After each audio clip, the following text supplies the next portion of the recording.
이번 시간은 206페이지고요. 2차 부등식을 풀도록 하겠습니다. 1차 부등식 같은 경우는 우선 기본적으로 중학교 2학년 때 한번 배웠습니다. 따라서 1차 부등식을 이 고등학교 과정에서 처음 배웠다고 말할 수 없기 때문에 중복으로 배웠다고 말할 수 있겠죠. 2차 부등식 같은 경우는 이제 우리 고1 때 처음으로 이제 배우게 되는 새로운 과정입니다. 어떻게 푸는지 한번 보겠습니다. 제가 봤을 때 생각했을 때 1차 부등식도 어렵지 않았지만 2차 부등식도 어렵진 않아요. 근데 특수한 이제 해가 나왔을 때는 좀 어렵다. 그것만 주의하시면 되겠습니다. 우선 2차 부등식을 만드는 방법은요.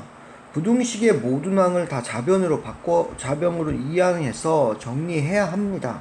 이거는요. 당연히 2차식의 기본 2차식, 3차식, 4차식 얘들의 기본 구조입니다. 따라서 항상 방정식도 마찬가지고 여기다 식을 쓰고 는 0을 써주는 게 2차식, 3차식, 4차식 이 푸는 방법의 기본적인 방법인 거죠. 그렇죠? 그래서 이건 새로운 게 없습니다. 우리도 2차식 같은 경우는 2차 방정식을 기억해 보면 여기다 2차식을 쓰고 는 0을 쓴 다음에 첫 번째 인수분해로 두 번째는 뭘로 풀었습니까? 안 되면 근해 공식으로 이렇게 풀었죠. 마찬가지입니다. 2차식부터 3차식, 4차식 이제 고차식으로 갈수록 모든 포맷은 는 0을 만들어주고 문제를 푸는 과정입니다. 부등식이 됐다고 해도 상관이 없습니다. 여기다 2차식을 써주시고요. 여기다가 부등호를 이렇게 넣어주시면 0 해주시면 바로 2차 부등식이 된다는 겁니다. 보시면 다 2차식 0 해서 여기다 부등호를 다 집어넣고 있는 거죠. 이렇게 푼다. 2차 방정식과 푸는 방법은 차이가 없습니다. 두 번째는 2차 부등식과 2차 함수의 관계인데요. 2차 함수는 우리가 이제 그래프로 이해하시면 되겠습니다. 우선 옆에는 0과 비교하죠. 0과 비교하는데 여기 있는 이거는 우리가 이제 2차 함수라고 나타낼 수 있고요. 옆에 있는 건 0인데요. 뭐냐? 이 0의 의미는 y 값이 0이라는 겁니다. 그렇죠? y가 0보다 큰 곳을 찾아라. 그렇죠? y가 0보다 큰 구간을 찾는다. 그 중에서도 뭔다? 그 부분의 x값이 우리는 x를 구하니까 그렇죠? x의 값의 범위가 해가 된다 이 말입니다. 이해가 되셨습니까? 좀 말로 하면 어려워요. 그래서 그림으로 좀 표현해 주면요. 보겠습니다. 이런 식의 그래프가 있다고 쳐볼게요. 얘는 2차 함수입니다. 그래프로 나타나 있죠. 그 중에서 어떤 특정한 범위를 맞추는 게 이제 부등식의 영역이 되는데, 우선 0보다 크다고 봐볼게요. 그쵸? 그러면 이 그래프는요, 세 부분으로 나눌 수가 있습니다. 어떤 부분을 나눌 수 있냐? 첫 번째는 여기 만나는 부분에서 올라와 있는 부분, 두 번째는 이 x축이에요. X축과 만나는 부분, 세 번째는 X축 아래에 있는 부분, 이렇게 나타낼 수가 있는데요. 우리 아까 Y는 0이라고 했잖아요. 기준이. 그게 바로 X축입니다. X축은 다르게 표현하면 Y는 0이거든요. 그쵸? 그래서 Y가 0이라는 것은 Y값, 즉 y값이 함수값이 0인 것들의 모임, 그게 바로 X축 아닙니까? 그쵸? X축. 그래서 y는 0의 기준점은 바로 X축이 됩니다. 그죠? 그래서 X축, y는 0이다 X축이고요. 얘 같은 경우는 위에 있죠. 그래서 0보다 위에 있다. 이게 바로 y는 0보다 큰 부분이고요. 여기 같은 경우는 X축 위에 있죠. 얘를 y는 0이다 이렇게 표현하고요. 이거 같은 경우는 아래에 있죠. 아래에. 그러면 얘는 X축 아래.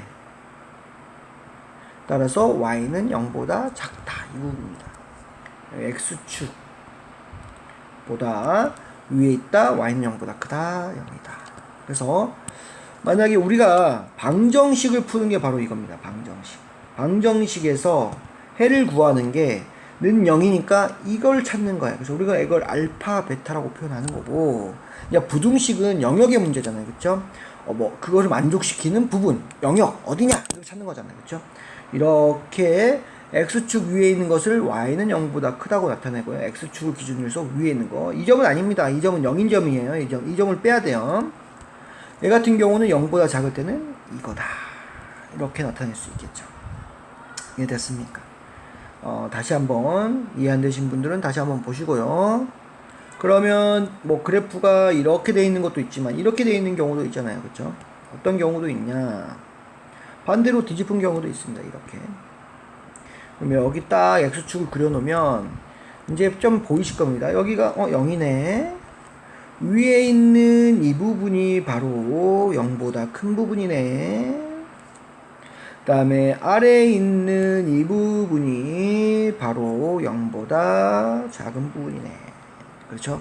그래서 이제 0보다 큰 부분, 0인 부분, 0보다 작은 부분을 구분하실 수 있으실 거고요. 여기에서 0보다 큰 부분은 이 부분인데 우리 이걸 근을 뭘로 표현한다? x로 표시해야 됩니다.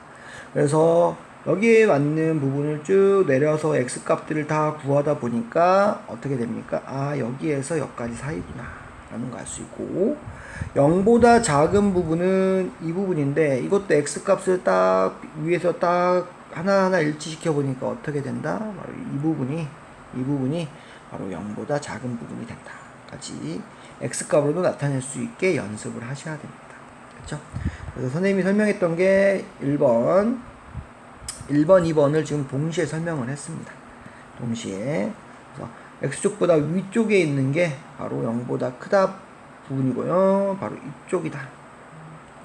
여기에서는 0보다 작다 부분은 아래쪽에 있는 부분이다. 앞에 a값, x의 제곱의 개수가 0보다 작을 때는 위로 볼록인데 0보다 클 때는 그래프를 기준으로 해서 위쪽에 있는 x축 위에 있는 부분, 0보다 작은 부분은 x축 아래에 있는 부분이다. 됐죠? 주의 표시를 한번 보겠습니다. 2차 함수 그래프와 x축의 교점은 2차 방정식의 실근과 같다. 는 0. 얘가 바로 뭐라고요? x축과 만나는 점. 즉 y는 0일 때. x축 y는 0과 만나는 점이기 때문에 이 점이 바로 근이 되는 거다. 알파, 베타. 이 말이고요.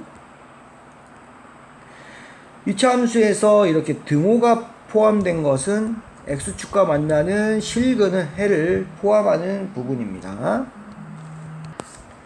그 다음에 3번에서는요, 좀 중요한 부분을 나눕니다. 우선 부등식이 이제 여기 함수 비교할 때는요, 이 함수가 이 함수보다 크다는 거잖아요. 그쵸? 이때는 fx가 크다고 했으니까 어디에 있어야 된다? 위쪽에 있는. fx가 위쪽에 있는. fx가 gx보다 작다 할 때는 아래쪽에 있는 부분입니다. 즉 예를 들어 볼게요. 이 부분 같은 경우는 앞에 예를 들어서 앞에 부분은 좀 이해가 됐기 때문에 이것도 좀 지울게요. 만약에 얘가 fx고요. 얘가 이제 gx라고 넣게요. 그러면 이 함수를 비교했을 때 fx가 큰 부분은 위에 있는 부분, 즉 fx가 큰 부분은 바로 이 부분이 되겠죠. 이해됐습니까? 이 부분, 빨간 부분이 바로 fx가 위에 있어요. 이렇게 위에 있잖아요. 위에. 그쵸? 같은 것을 x를 비교했을 때 x값, 같은 x값일 때, 그래서 비교는 항상 이렇게 비교해야 된다. 비교는. 왜냐면 같은 x값일 때 y값이 누가 크냐, 이걸 비교해야 되는데, 같은 x값일 때 이렇게 쭉 올라가 봤을 때 얘는 gx의 값이고요, 얘는 fx의 값이에요. 누가 더 크다? 얘가 더 크다. 그렇게 되죠. 그럼 큰 부분은 어디다? 바로 이 부분이 되겠죠. 이 부분이 더 크죠. 이 부분하고 비교했을 때 x값으로 나타냈을 때는 쭉 타고 가면 여기에서 여기까지가 정답이 나올 겁니다. 그러면 이 부분을 볼까요? 이 부분 같은 경우는 누가 더 커요? 그쵸? fx가 gx 밑으로 가 있잖아요. 그쵸? 그래서 fx가 gx보다 작은 구간입니다. 그렇죠? 그래서 여기 알파 베타로 놓는다면 fx가 gx보다 큰 부분은 이 부분이다. 이 부분 올라와 있는 부분 이 부분이고 함수를 그 부분을 나타내면 이렇게 되고 그래서 fx가 gx보다 크다 라는 것은 여기 만나는 점이 알파 베타라고 본다면 x는 알파보다 작고 x는 베타보다 큰 부분이고요. fx가 gx보다 작다는 것은 아랫부분 여기서 녹색으로 표시된 이 아랫부분은 여기 gx 여기 fx 때문에 아래에 있다. 함수값이 아래에 있죠. 그래서 이때는 어떻게 된다? x가 베타에서 알파 사이다 해서 이렇게 함수끼리도 비교가 가능합니다. 그 뒤에 문제가 나와 있습니다. 넘어가도록 하겠습니다. 예제를 한번 살펴볼게요.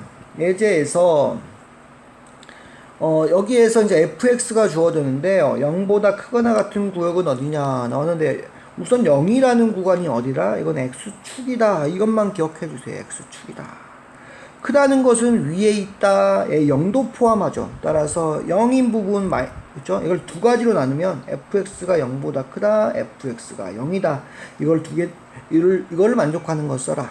그럼 한다면 우선 여기 큰 부분은 위에 있는 부분 이 부분이네. 그럼 x로 따지면 여기서부터 여기까지네. 오른쪽으로 뻗이네. 그렇죠? 그래서 이 부분은 x가 마이너스 1보다 작다 이렇게 될 것이고요. 이 부분은 x가 얼마? 3보다 크다 이렇게 되겠죠. 0인 부분은 x는 마이너스 1이다, x는 3이다 이렇게 될 건데 얘를 어떻게 돼요? 두 개 모두 다 포함하는 거기 때문에 얘를 묶어서 x는 마이너스 1보다 작거나 같다, n은 x는 3보다 크거나 같다 이렇게 써주시면 정답이 되는 겁니다. 됐습니까? 이렇게 나중에 쓸 때는 포함될 때는 그냥 여기 포함이다 할 때는 그냥 큰 거랑 같다 했기 때문에 그냥 등호를 써주시면 됩니다. 이거 마이너스 1보다 작은데 포함하기 때문에 이렇게 될 것이고요. 3보다 큰데 포함하기 때문에 3보다 크거나 같다. 이렇게 쓸 줄 알아야 되는데 어떤 때는 이렇게 이해하는 것도 엄청 중요하기 때문에 얘를 0보다 큰 경우랑 0인 같은 경우를 같이 포함해서 쓰는 거구나 라고 이해하시는 것도 중요한 이해 방법입니다. 나중에 어려워질 때는 이렇게 나눠서 푸는 방법도 필요합니다. 0보다 작은 부분은 등호가 포함되어 있지 않기 때문에 그래프에서 살펴보면 이 아랫부분입니다. 이 아랫부분은 x축에서 해로 살펴보면 마이너스 1에서 0 사이다 이렇게 나타낼 수 있고요. 등호가 포함되어 있지 않기 때문에 등호 포함되어 있지 않는 부등식을 써주시면 정답이 될 겁니다. 이해됐습니까? 우선은 여기까지 끊고 다음 시간에 연결해서 다시 설명을 하도록 하겠습니다.